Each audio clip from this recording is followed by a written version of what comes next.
Hello बच्चों, good morning everyone.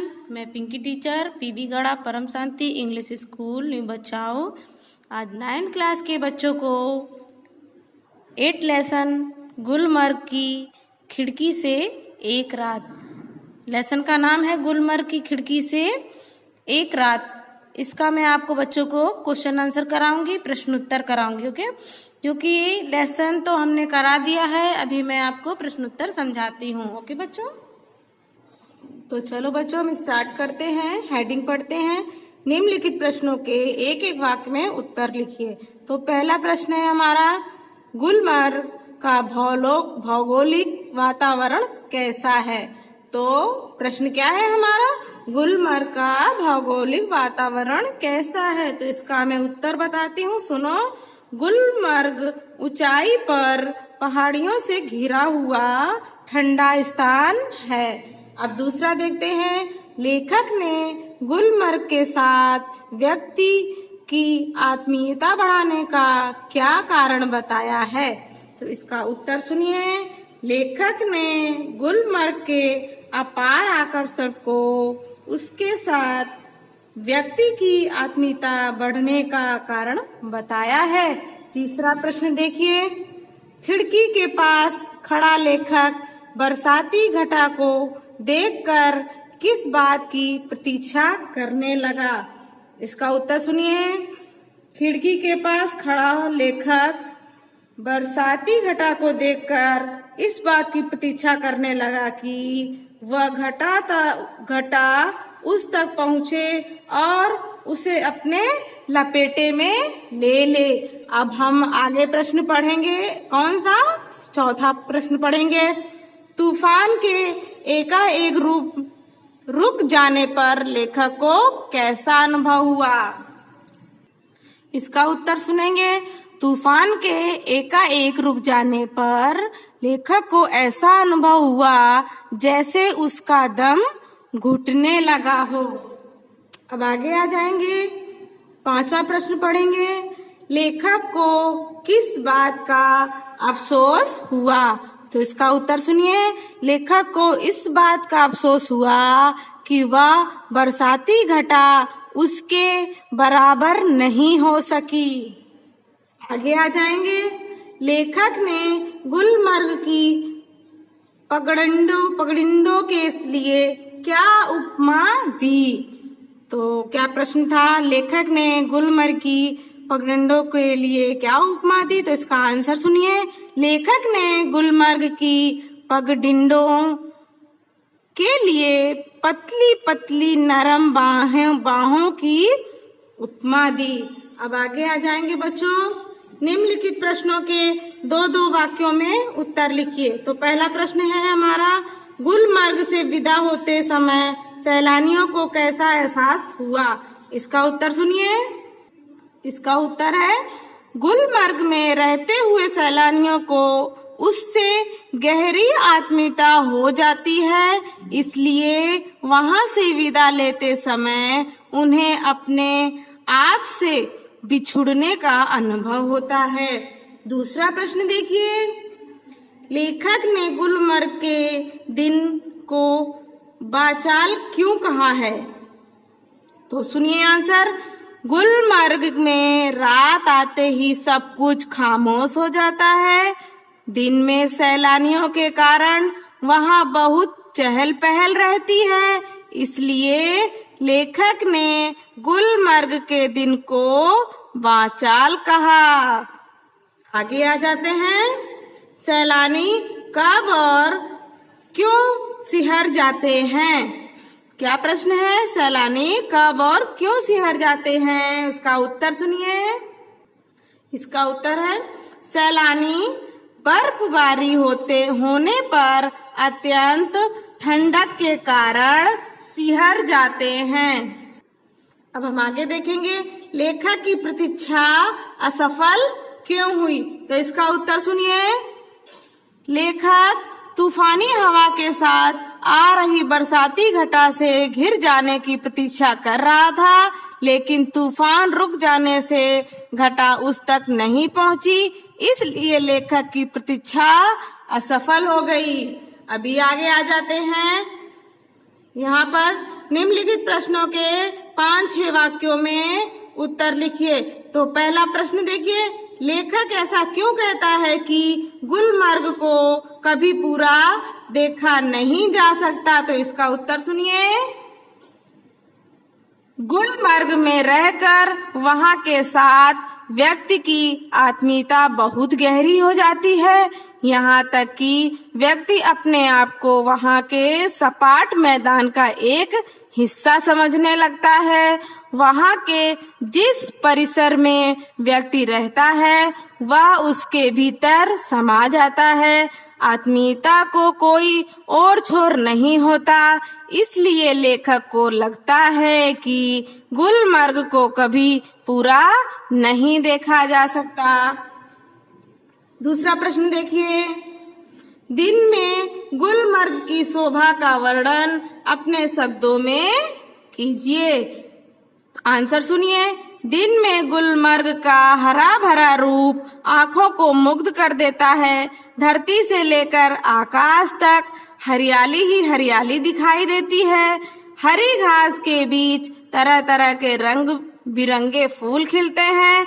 वातावरण में नई नई कोपले फूल आती हैं। सैलानी घुड़सवारी का आनंद लेते नजर आते हैं। हर क्षण नए अनुभव और रोमांच की दृष्टि होती है।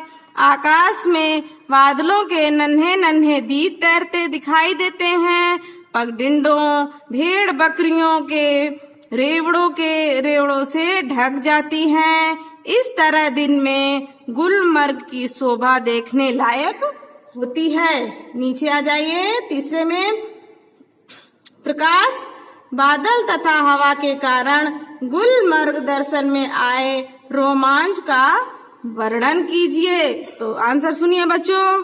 गुलमर्ग प्रकृति की क्रीड़ा स्थली है।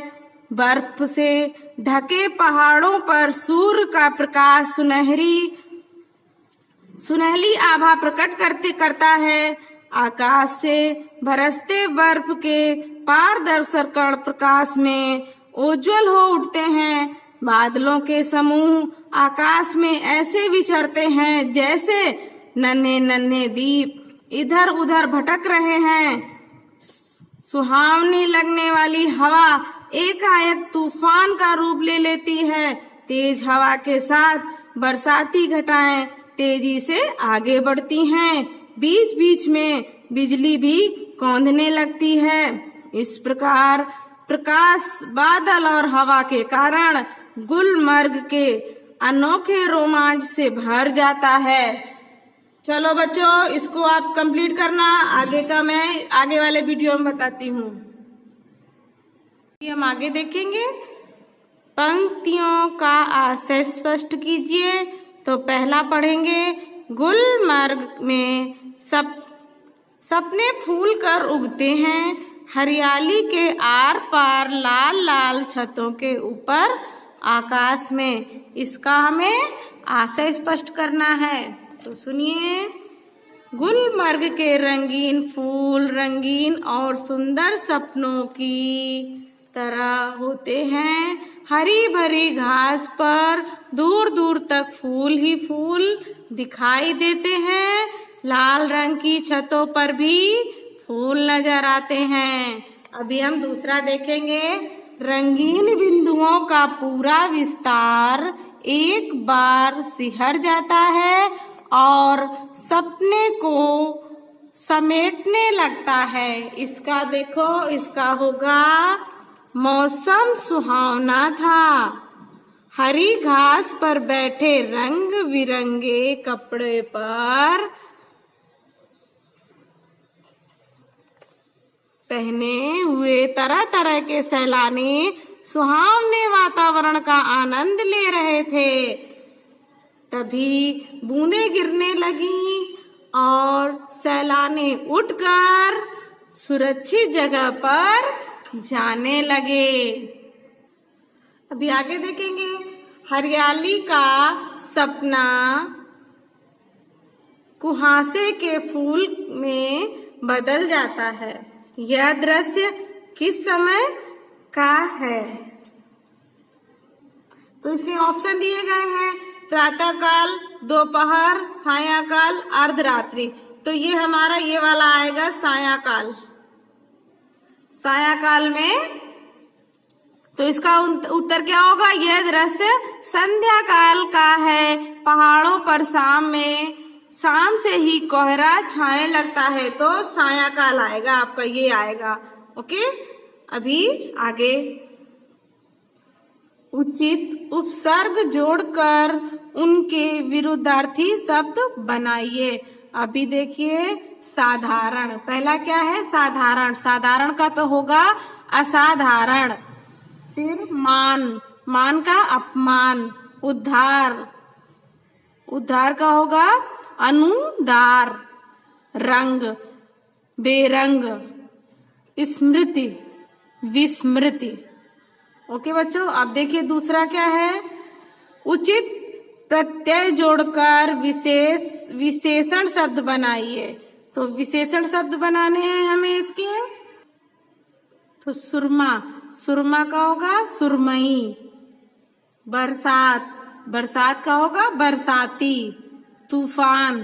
तूफानी।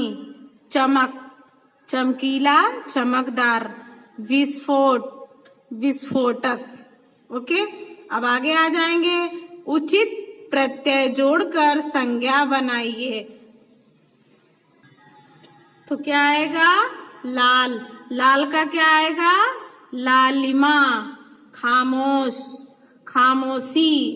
कमजोर कमजोरी। आकर्षक आकर्षण। आगे आ जाइए, वाक्य में प्रयोग कीजिए। अब इनको हमें 7 नंबर में देखिए वाक्य में प्रयोग करना है। अब हमने देखा वाक्य में प्रयोग करना है, इसको वाक्य प्रयोग करना है। जैसे देखिए विस्फोटक है ना, तो विस्फोटक का क्या होगा? किसी पदार्थ का तेज आवाज के साथ फटना। किसी पदार्थ का तेज आवाज के साथ फटना विस्फोटक बोलते हैं। तो हम इसका वाक्य बनाएंगे। तो इसका वाक्य कैसे बनाएंगे? देखिए मैं बनाती हूँ। बम विस्फोट से आसपास के मकान हिल उठे। ये इसका वाक्य बन गया। अब देखिए आकर्षण का आएगा खिंचाव। आकर्षण का क्या होता है? खिंचाव। इसका हम वाक्य बनाएंगे। तितलियों को फूलों का बड़ा आकर्षण रहता है। अब देखिए पारदर्शक। अब इसका देखिए पारदर्शक का क्या होगा? आर पार दिखाई देने वाला। अब इसका हम वाक्य बनाएंगे। घना कोहरा अब पारदर्शक होने लगा है। फिर आया रोमांचक। रोमांचक का आएगा रोंगटे खड़े कर देने वाला। जैसे कोई हम चीज देखते हैं ना, एकदम रोमांचिक होती है, रोंगटे खड़े हो जाते हैं हमारे, तो उसको बोलते हैं रोमांचक। जो होता है रोंगटे खड़े कर देने वाला। इसका हम वाक्य बनाएंगे। तो इसका वाक्य कैसे बनाएंगे? जादूगर ने बड़े रोमांचक खेल दिखाए।